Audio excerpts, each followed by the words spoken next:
So, good morning. So it's fine day. Usually, what is legal mind? You see a pertinent on your daily life. So the social phenomena and find some legal issue involved, and I think around how lawyers to respond. For example, there is always the case, most vigorous lawyers usually take to get through the practice in that way. So it is interesting, but sad from the context of our neighboring state, so Japan. Do you see a Heiba, the prime minister often speaks up to amend the constitution, and so residents in remote island may demonstrate for their independence. Well, what's the mass? Heiba.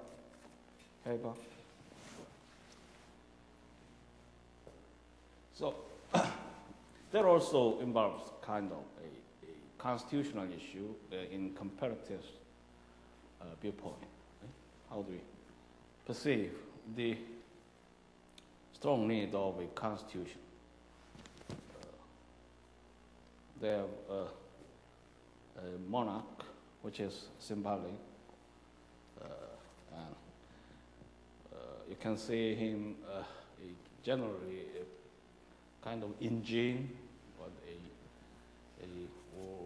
a symbolic, but domicile to respond to the needs of their nationalism. Why do they speak up for any peaceable atmosphere or kind of this should be ensured in this area? Also, we often heard or many stories about the labor market in South Korea. Their newspaper now disclosed that some major enterprises recognize the need of a new dealings about a casualized workers. The group of workers usually pose a great challenge in Korean society, as you know. So the union is a significantly serious issue in the context of unionism, Korea, and also one of a criterion measured to explain the aggravation of a social welfare in public welfare in South Korea. How do you see? So of course, it comes in a great pleasure. For most of the cases, we satisfy, and that is surely the point that we have to address to remedy the kind of economic injustice. But how do we perceive the shrinkage of economy chronicled throughout the years? Is it a perfect answer to cure of public welfare? Some perspective, there is identified some kind of strong needs of a fundamental awareness about the dynamism of capital.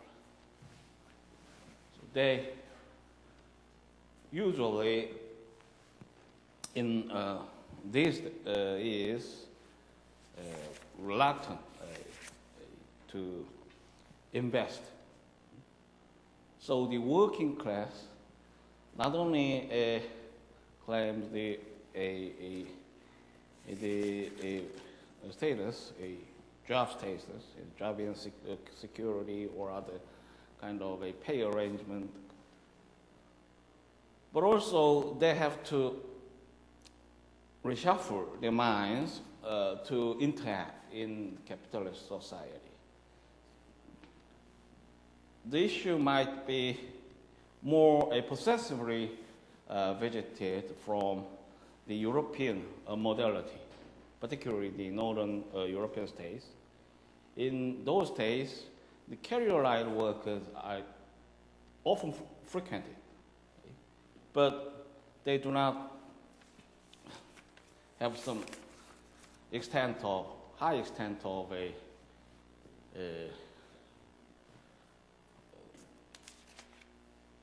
grievances, or they usually not disgruntled with the status as classed in category of a casual light worker. What do they mean?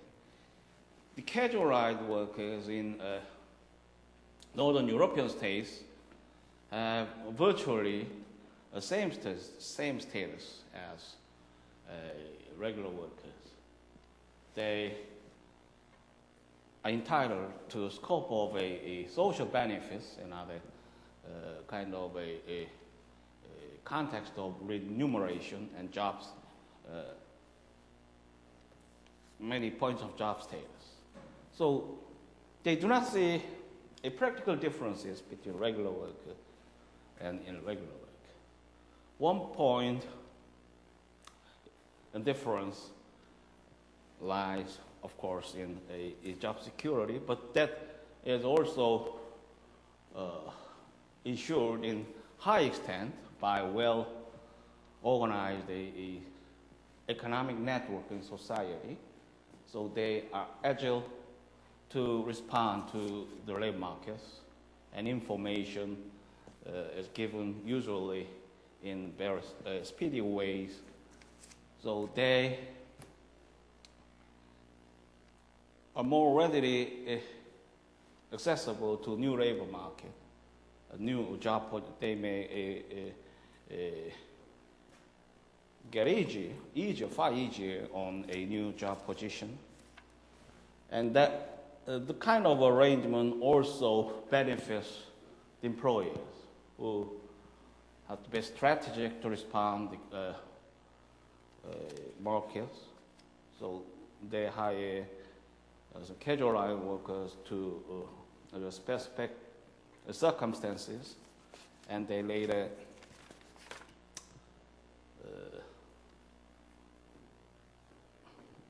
discharge him in a face of a new situation, but that work could be transferred to another job. And also the public education highly a strategic and well-organized to respond to the demands of a labor market, and lifetime learning concept also well rooted throughout the practices. So a fundamental reframework and its recognition settled into a base of general public in the country, quite a strong element. So I talk about briefly the constitution in Japan in this context, and also some more unionization issue. That it also one area of a comparative work, but and we have to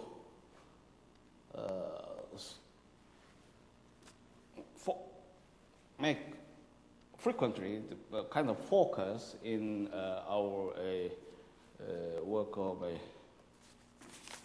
comparative type research, but unfortunately, we could not be exhaustive of all those new areas and must be deferred for next term. So there are many issues which deserves our attention. So as a law student, we need to be oriented on the legal mind, as you have been often taught by your instructors and professors.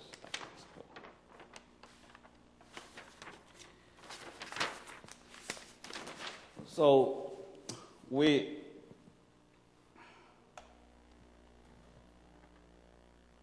are now on the verge of a new topic.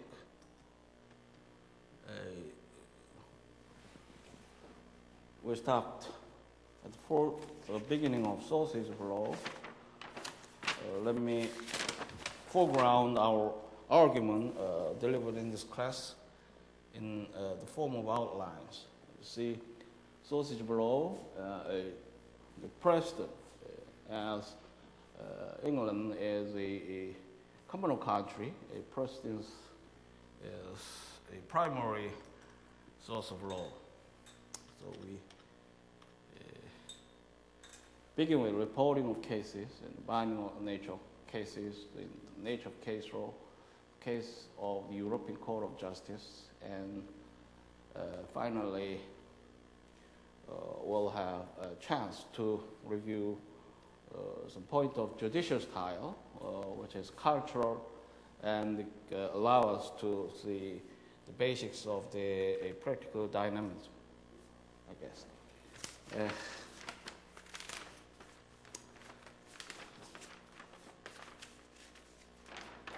Certainly in Japan, the constitution is the law machinery to address the national affairs, but what context is significant?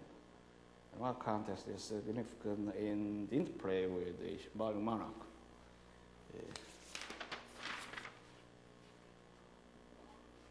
Why is that in June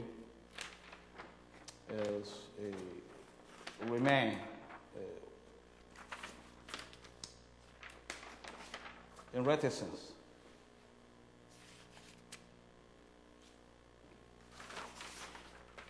Is it proper? Some great words of peace would be expected, but they are not the case, actually. I don't see any.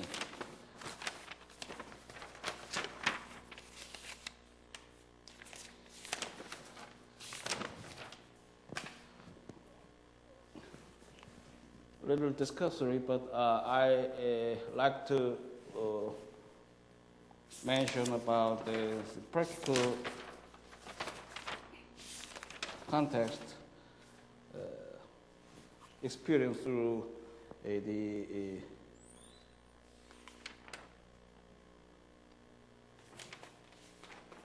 process, and also it is a usual experience we Korean lawyers are facing.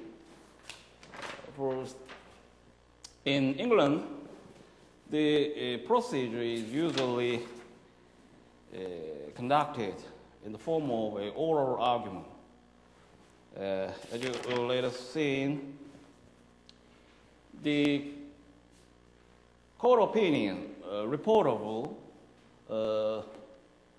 are sure limited in comparison with the United States. In the United States, virtually all appellate review and its a court opinion are compiled into kind of a law reviews. So you can see a vast of a court reports if you the chance gets you to be available about that. For example, you can study in the United States or others.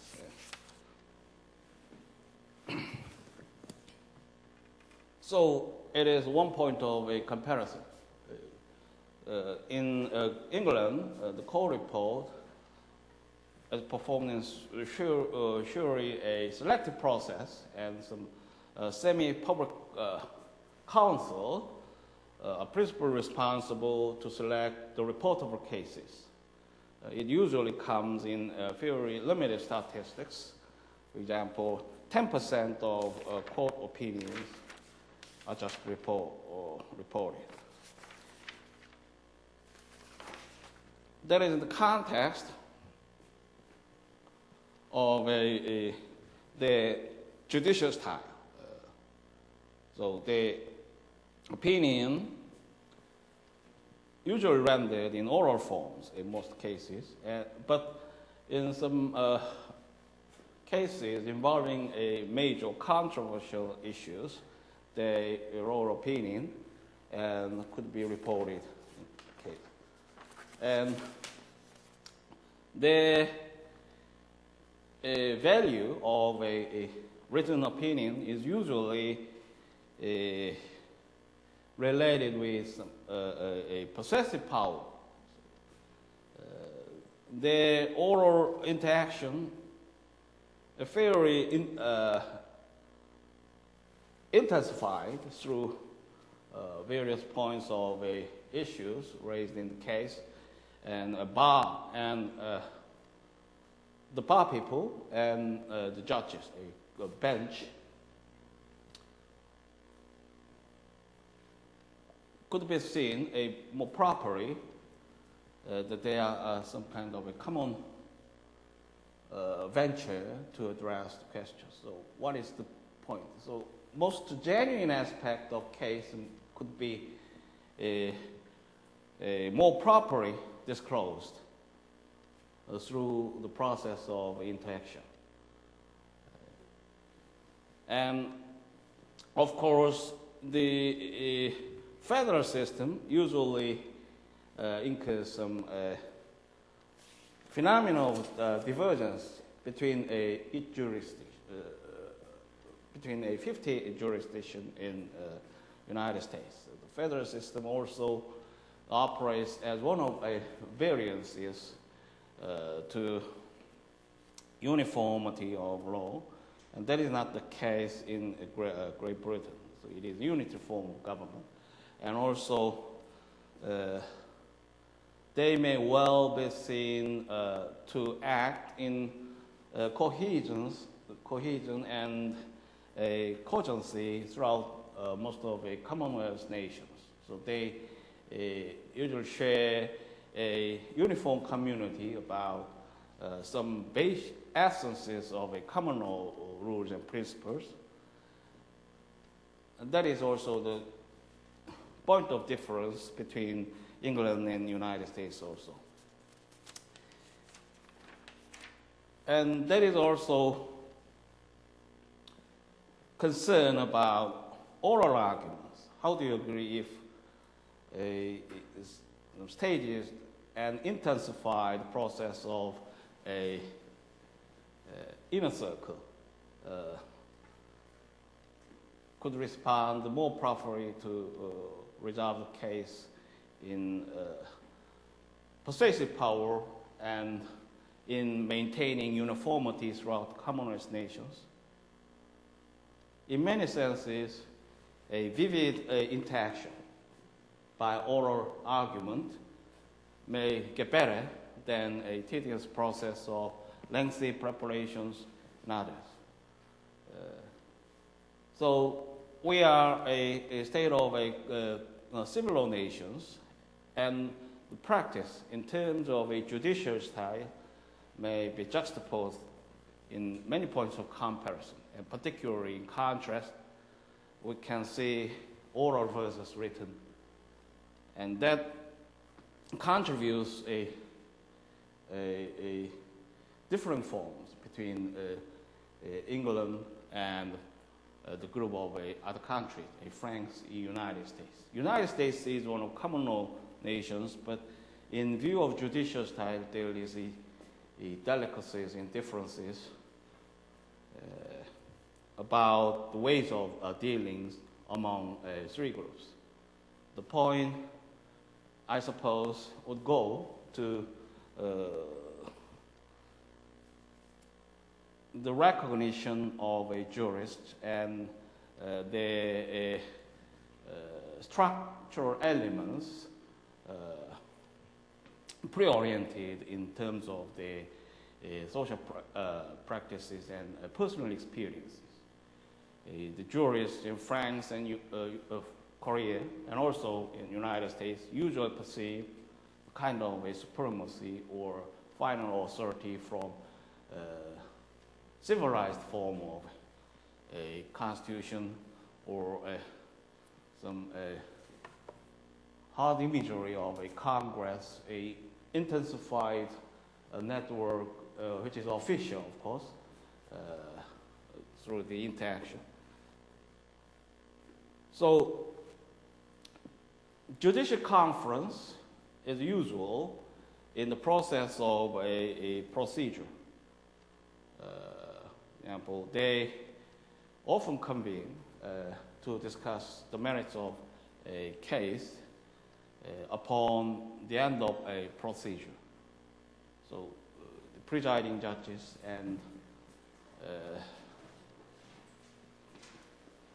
other judges in seat convene to discuss the issues and the views over a presented documents, a preparation endeavored by lawyers. Lawyers in United States and Korea, and also France, usually are office pattern of work. So what I properly call them office lawyers. We may see another pattern of lawyer groups who are advocates. So in Great Britain, the context of advocates will profile more strongly against other countries since they are active through the benches. So in some senses, a professionalism and the cooperative pattern of network are more strong in the United States. Another point, those other three countries would be generated in more strong sense from a formal arrangement of national constitution or other statutes. So professionalism versus state institutionalism may well be presented to draw upon the basic differences in some cases.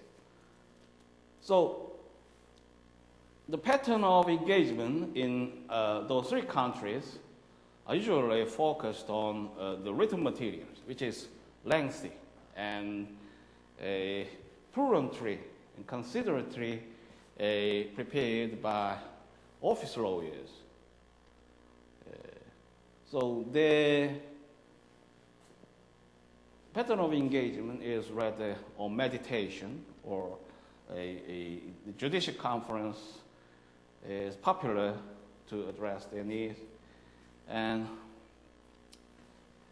the most important interplay with other group comes with the law clerks in United States, or what? The juror common in France, or the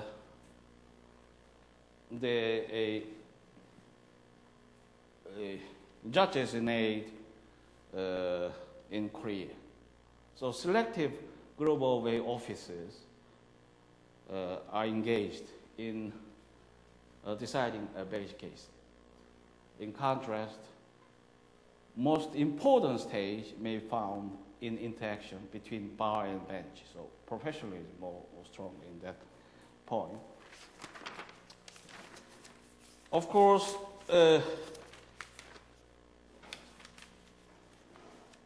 both in England and United States, they share common attributes in other aspects. For example, jury selection, selection of judges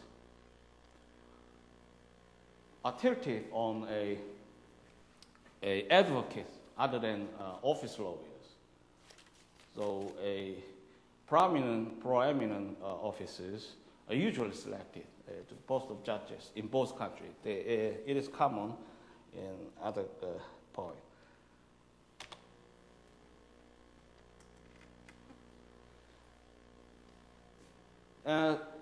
Therefore, some delicacies. So actually, we look through some context of the selection of judges. So they are basically a political process in both countries. That is the same, but the pattern of engagement may be in different light.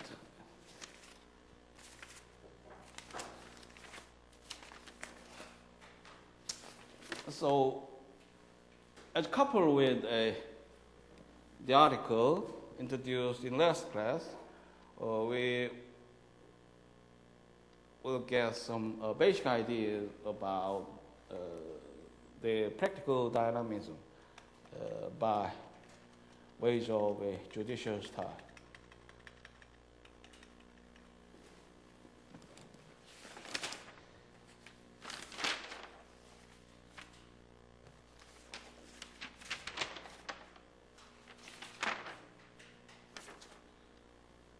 So we now explore some points concerning the binding nature of cases.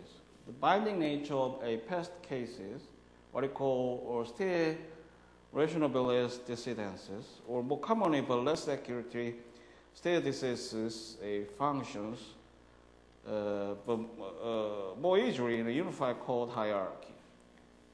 If all matters come before a single court of appeal, there is less likelihood that the judges of the court will not follow a previous decision in their court. Or a higher appellate court than where the decision was rendered in a court of appeal on a similar level or even higher level in a separate hierarchy. Certainly, a case is more likely to be offered as binding, or when it is a case of similar substantive issues. The opportunity for a case in which are relevant to resolve a case in another, for example, the civil hierarchy, occurs with limited frequency.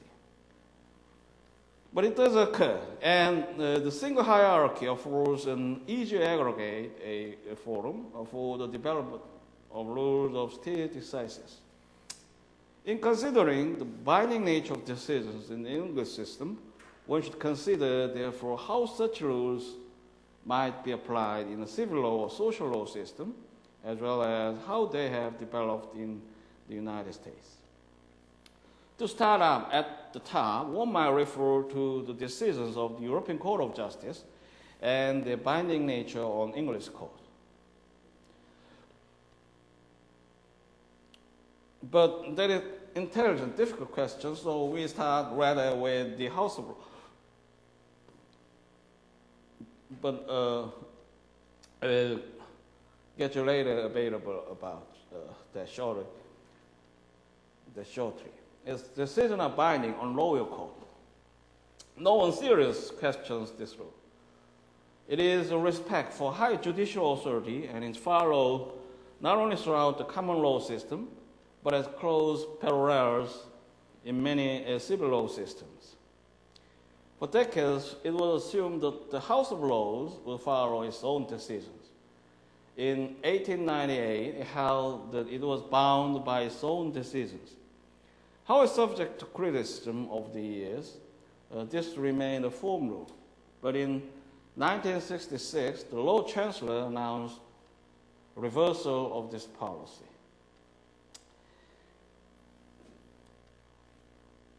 So the announcement was generally supported by the press and the bar. For example, in the announcement, the lordships regard the use of precedent as an indispensable foundation upon which to decide what is the law and its application to individual cases. It provides some degree of certainty upon which individuals can rely on the conduct of their affairs, as well as a basis for orderly development of legal rules. The lordships nevertheless recognize that too rigid adherence to precedent may lead to injustice in a particular case, and also unduly restrict the proper development of the law. So, you are now on unusual study about your common understanding and available in the class. So we usually talk about theory sizes, but there is a point of delicacy usually, and that is may product a more liable to circumstances in some sense. The extent, yeah.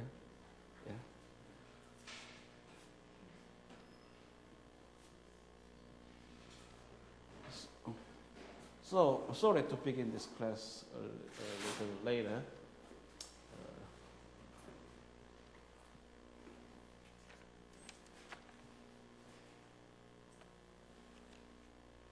How have you performed your exam last week? Are you satisfied?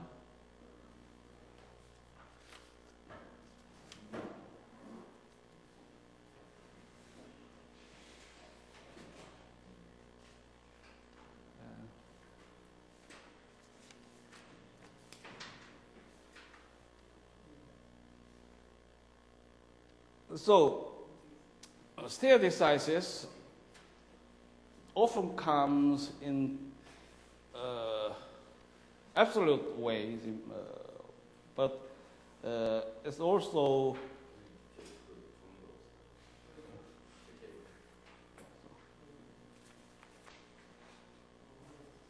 no paper available. Wow. Yeah, please, sir. Thank you. It is a matter of relevance in some context. For example, the federal system also sees some diminished strengths of absolute a stare decisis rule. They are obligated to respect the precedent. It is official duty operationalized in the context of a legal principle. But there are considerable scope of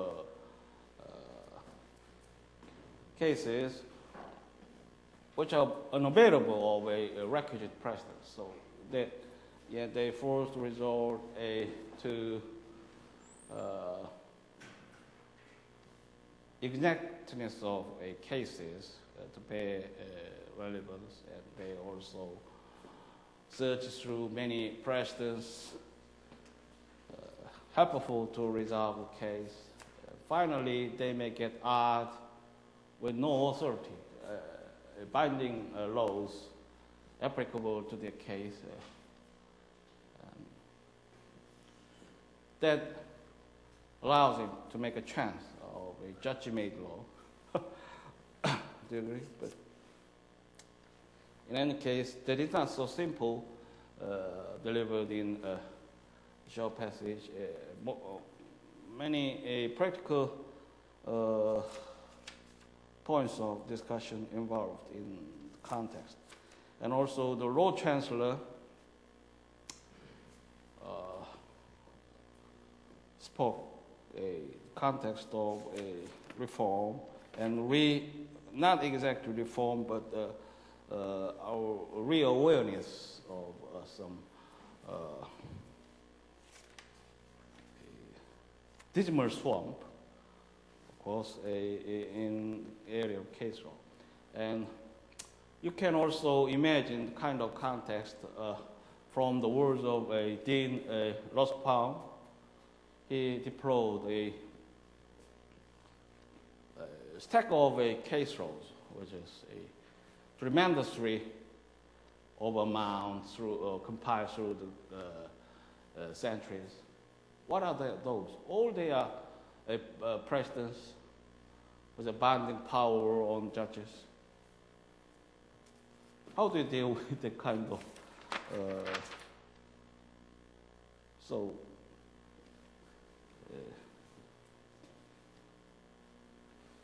made to allow the House of Lords to consider more favorably well-reasoned decisions of the superior courts than earlier decisions of its own judges, and to allow the judges to consider changing conditions, it was not expected to have an early and momentous effect on the substance of English law.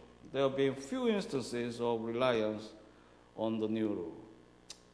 The Lord Chancellor and the law rolls retained no list of decisions which they were waiting to overrule. Nor have the law rolls been nor have the laws been ready to overrule past decisions solely because they saw they had been decided incorrectly. They have rather expressed the idea that there should exist some broad issue of justice or public policy, not the construction of complicated provisions of a statute.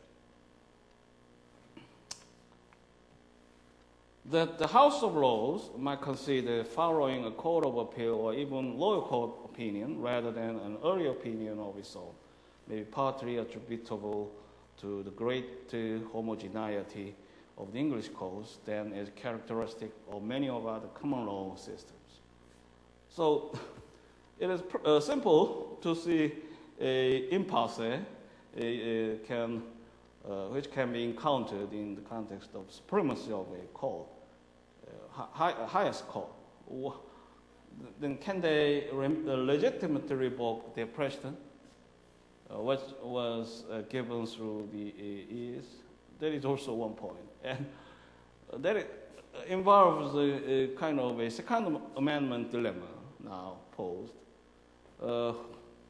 There may be a question if another amendment may legitimately revoke the Second Amendment. How do you perceive? New amendment may repeal the Second Amendment. So the binding nature of case law and the classic constitution pose a challenge and dilemma. It is fundamentally between the logic, a common sense logic, and a historical power. Do you see it persuasive between this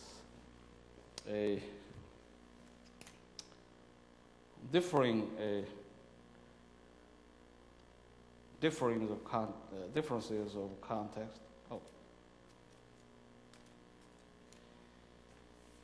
So homogeneity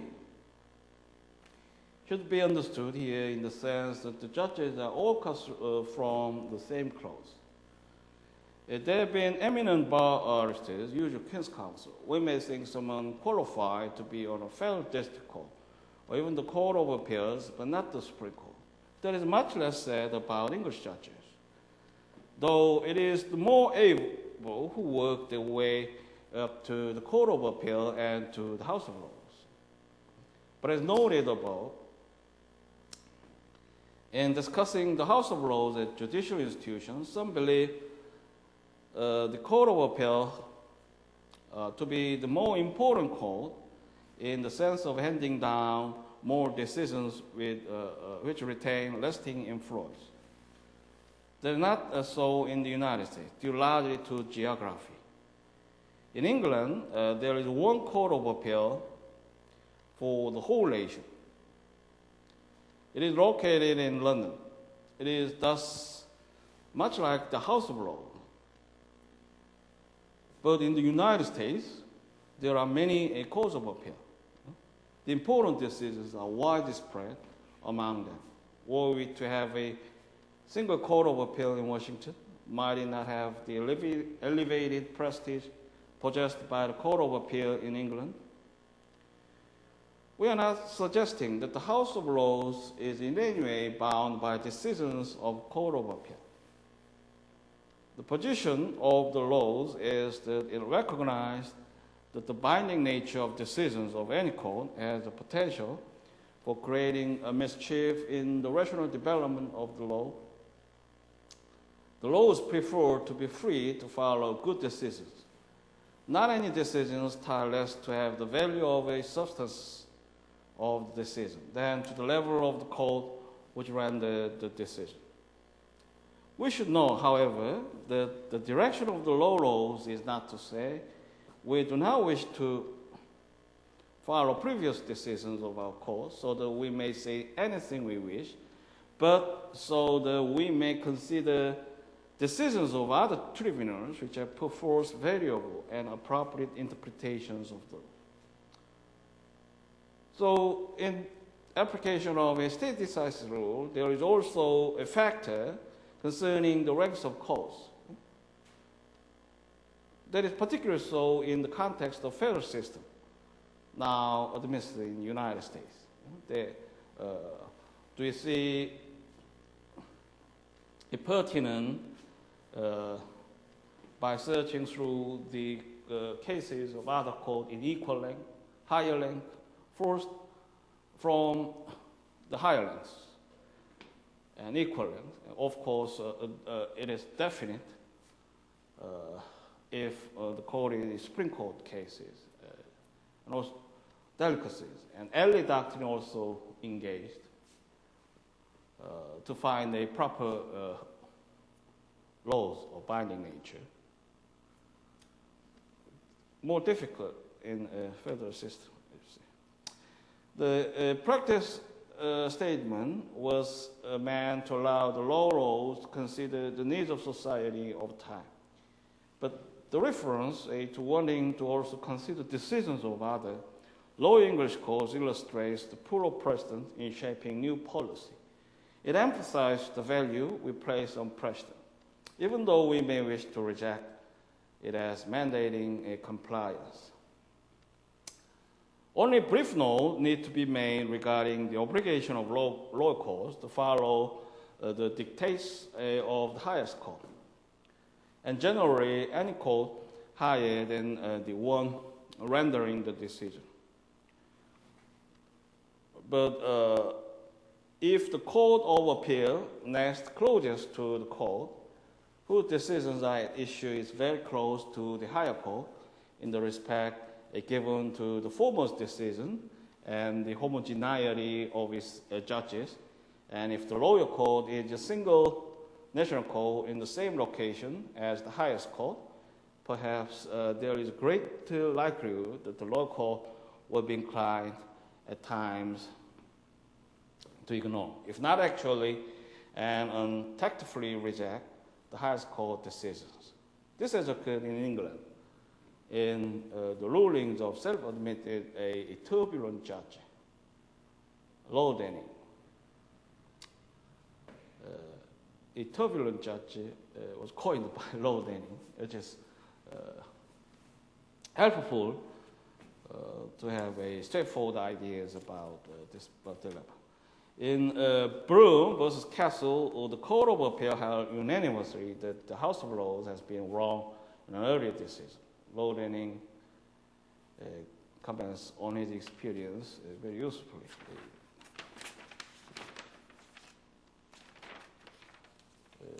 You may later be advised to refer to the discipline of law penned by Lord Denning.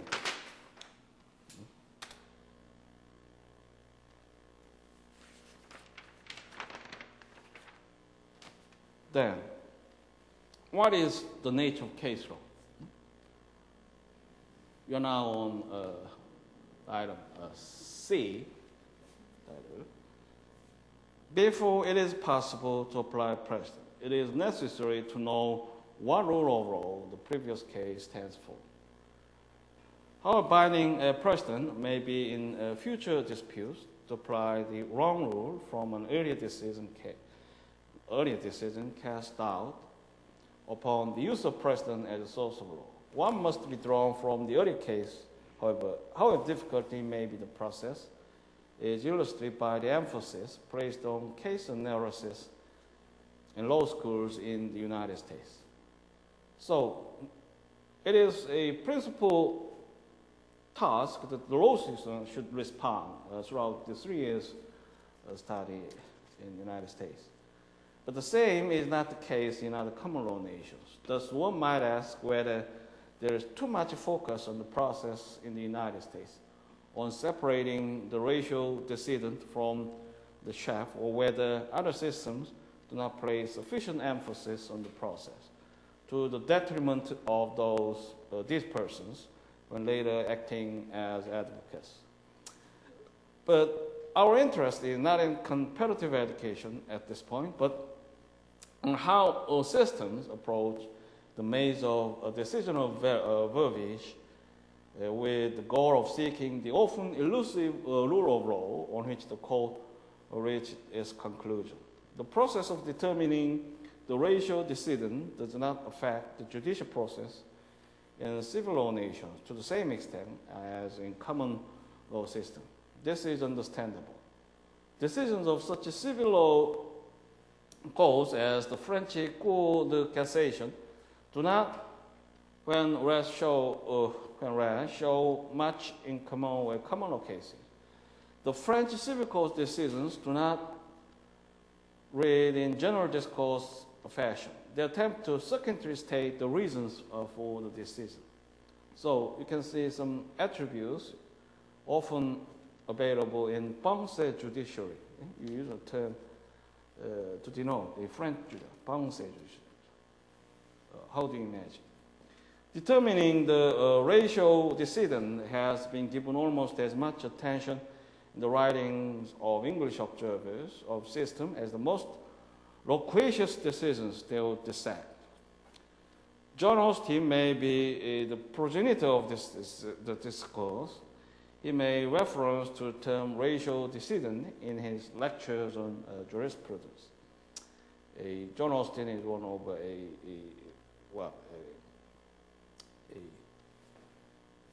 judicial positivist who usually consider to have a lasting influence on the discipline.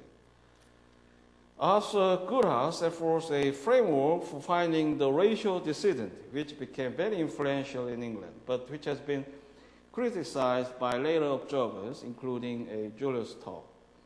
Stowe rejected the Goodhouse view as being prescriptive, suggesting it was rather descriptive and offering his own view that the process is basically one of choosing on a proper level of generality.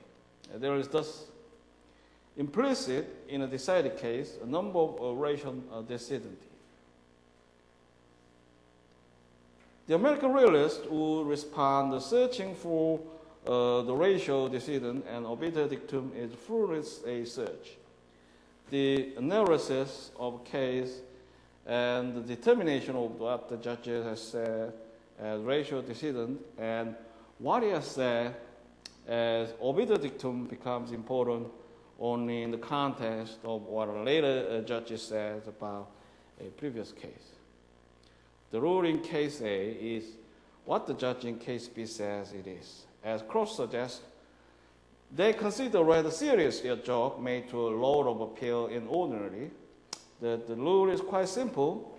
If you agree with the other block, you say it is part of the ratio. If you don't say, it is obiter dictum, with the implication that he is a congenital idiot. So, generality. Usually the case comes in a specific context in our apprehension of and its impression, but the point goes with a generality. So what is ratio? It means Latin word, reason, rationale. So the judge may produce the vestal cases, but have to find in the ways of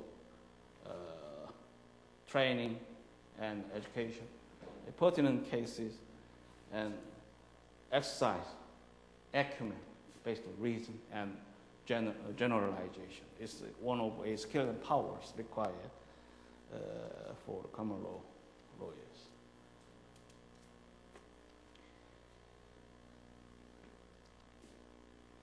So one must ascribe this view only to the American realists, as you should be a congenital idiot. It is a view shared by persons in England and all systems with decisions regarded as presidential value. Nor is the American realist view accepted throughout the United States. These views are less specific systems-based views than they are differing views which are present in every system. If it is difficult for civil law observer to separate law from dictum in reading a common law decision, some comfort should be found in the fact that often persons trained in the common law cannot agree on the distinction in a given case. Case law binding upon courts may have assumed a diminished role in the English legal system, but legislation faces a gauntlet of interpretation by the court. Decisions which interpret legislation become a source of law as much as the law which they interpret. So they are intermixed to produce some laws. Then what are a detracting factor to ascribe it entirely as a case law? How do you distinguish a statute and the product of available by a judicial endeavor? There is also now experience in the European Court of Justice.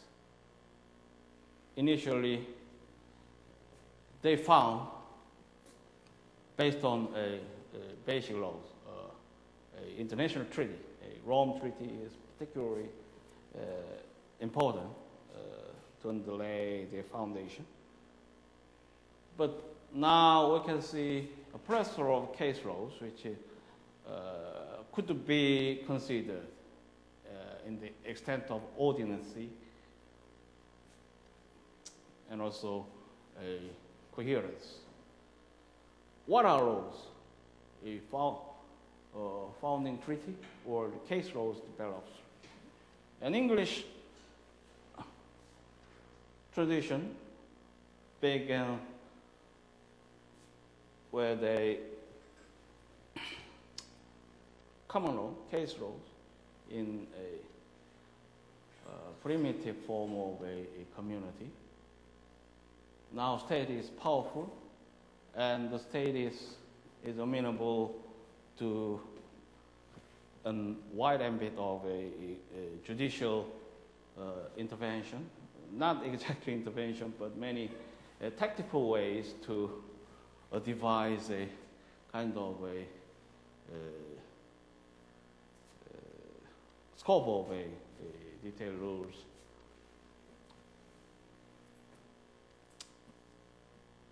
Some delicacy. So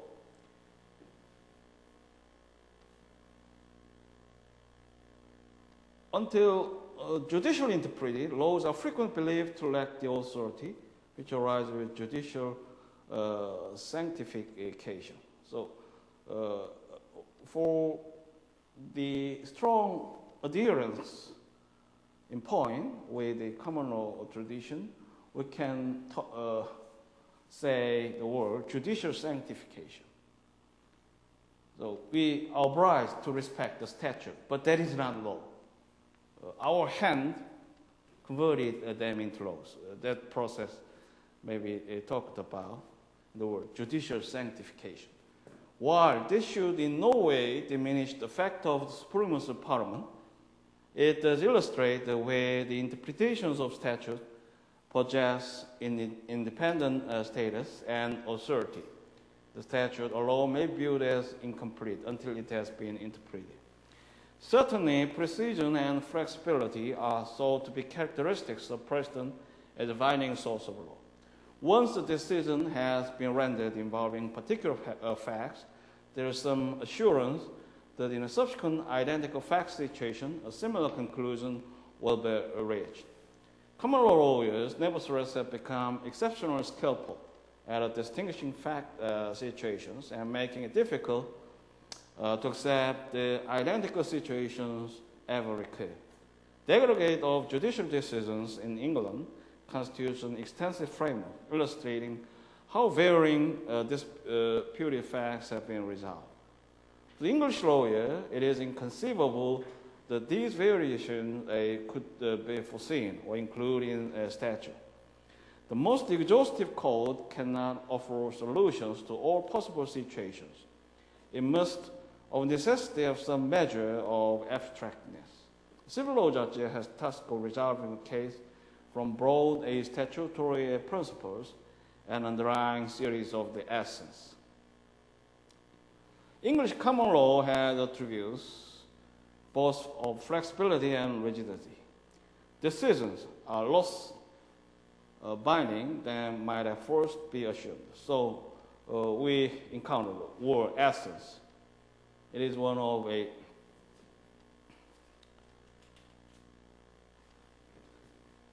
do you see faction or schism? What does it mean, essence? It is just the civil law traditions. We usually revolve around this word, essence. Do you find it in the provision of statute? It is essence. But in the eyes of common law lawyers, it may be seen as schism or what. The English judge, so they are distinguishable to a degree that sometimes suggests inappropriateness rather than difference. The English judge, nevertheless, often is more reluctant than American judges to ignore a decision which appears to dictate what may seem at the time to be an inappropriate or unjust resolution. The resulting opinion may state that however regrettable a particular decision might appear, the law on the subject is settled by earlier precedent, and any change must be mandated by an act of Parliament. The degree of rigidity of a common law system thus depends on judicial attitude. The greater homogeneity of judges in England, in contrast to diversity that exists in the United States with an extensive state court system, tends to identify the English system as one of a stronger judicial compulsion to follow precedent and of fewer variances in attitudes throughout the judicial system. So the power of education and training and basic ways to deliver are important. Actually, the rule falls within the attitude of practitioners. How much do they adhere with the given rules? No system possesses the written law governing all conceivable disputes. A judge must therefore create new law. It may not be very obvious to an observer of a common law system that the judge has made law. What effectively is new law may appear to have at least some identity with elements of one or more previous decisions, in contrast to similar situation in a civil law system, where the judge-made law may have at best a tenuous identification with abstract statutes.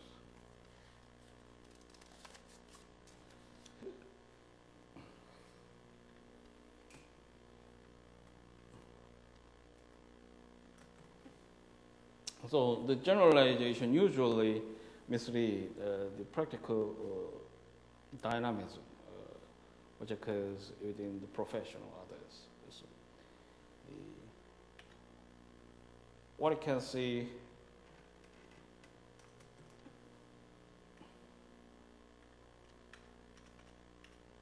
the practical efforts through the course of the administration of justice. In one word, it just be a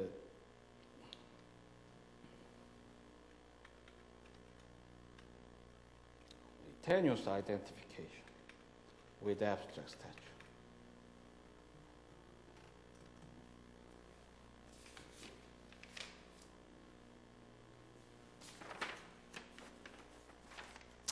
So it is short, so let me complete the rest of a topic. It should not be 5 minutes longer. Sorry. The European Court of Justice it was not created where the stipulation that it be a civil law or common law court, but the initial 6 members were all civil law nations, and the judges appointed to the court from the various members were all trained in the civil law. And the judges were expected to interpret the Rome Treaty, not to make law. But as the court began to accumulate decisions, the question arose quite predictably whether the court would in any way refer to previous decisions. Where the community legislation was broadest in establishing principles, the court might more naturally turn to previous decisions for, if not more or less, guidance. Previous cases might even be the only source. This has proven to be the case regarding the free movement of goods and industrial property rights. And experience has proven the case law is a very important part of the sources of community law, but it's not binding. In the court held it was not bound by its previous decisions. So can you see a point of differences in ways of approach? What does this practically imply? If a judgment of court interpreting a provision of treaty and involving Italy is raised in conflict with France, France may ask for a new preliminary ruling if it does not agree with the court's decision in the Italian case. But the court has now overturned a previous ruling. It has felt compelled to explain previous decisions where it is asked to rule differently. This has been an evolutionary process. In the early years of court, there were few references to previous cases. Its current practice may reflect the addition of common law judges after 1972 and the entry of England and Ireland into the market, or it may be due to a belief held by many of judges that it is usual to the status of court and the community to have the decisions assume some dimension as well as secondary sources. A final reason may be equally important. The decisions rendered by the court are presented in a form that permits them to be used more easily than many civil law decisions. So we may properly see the context of interaction in the way of institutional viewpoint, which places the European Court of Justice and the medium on the spectrum of a common law and civil law yardstick.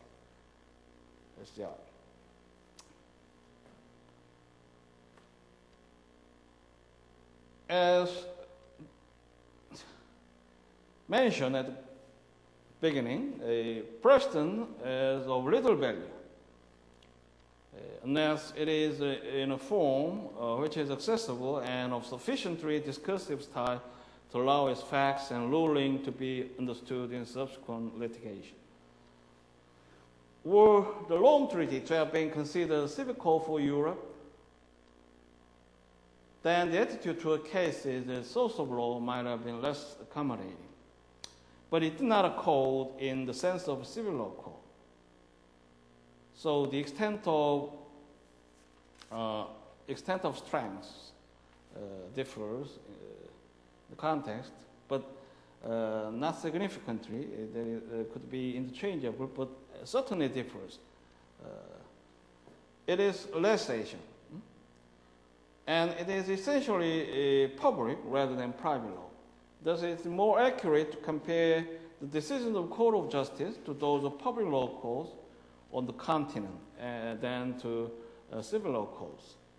With such comparison, it is easier to understand the willingness of court to grant a status to its previous decisions, which would be less expected were the court closer to the Cour Cammation, Cour de Cassation than the Conseil d'État in France, closer to the Bundesgericht than the Constitutional Court in West Germany. So,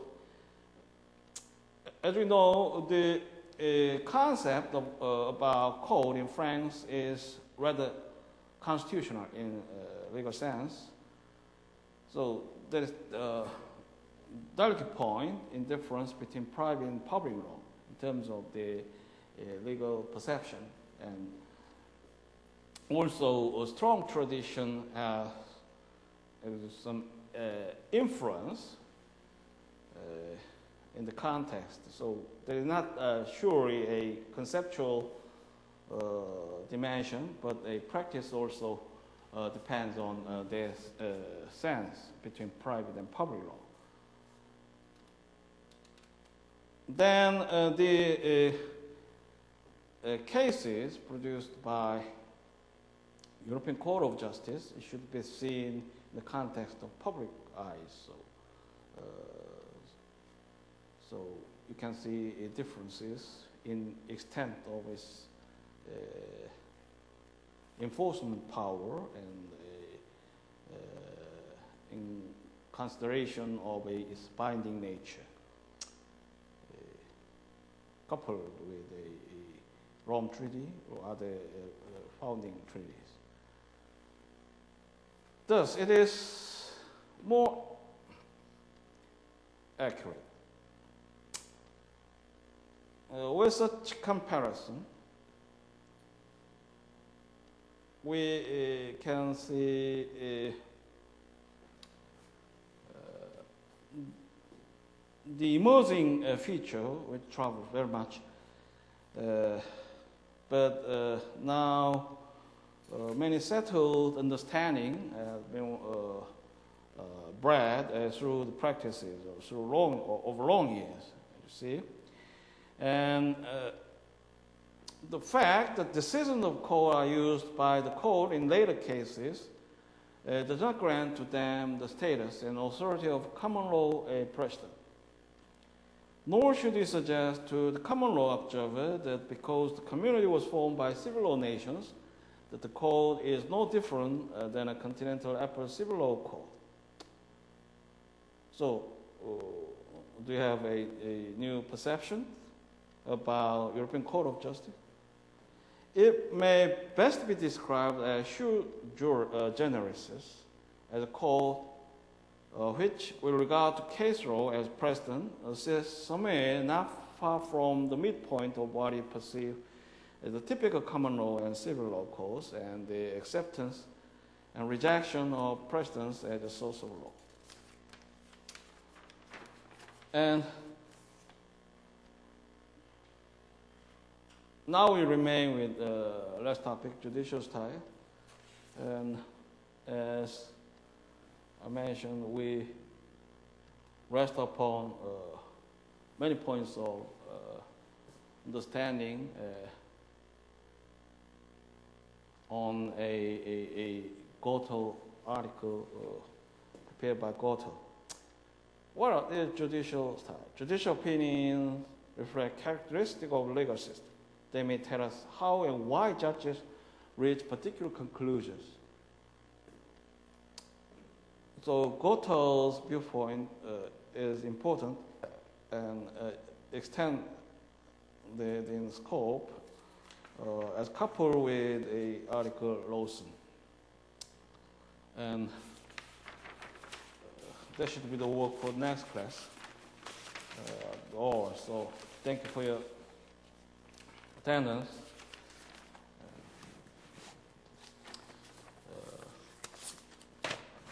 Expect to meet you again on online calls for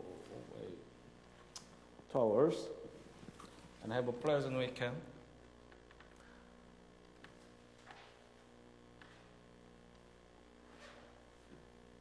don't be stuck with too much time in internet. How do you spend your time in internet? Do you usually produce the sources of newspaper articles and other stories available in the internet space? Recent research revealed Koreans are now very troubled with alcoholism and internet intoxication. Do you see the evil?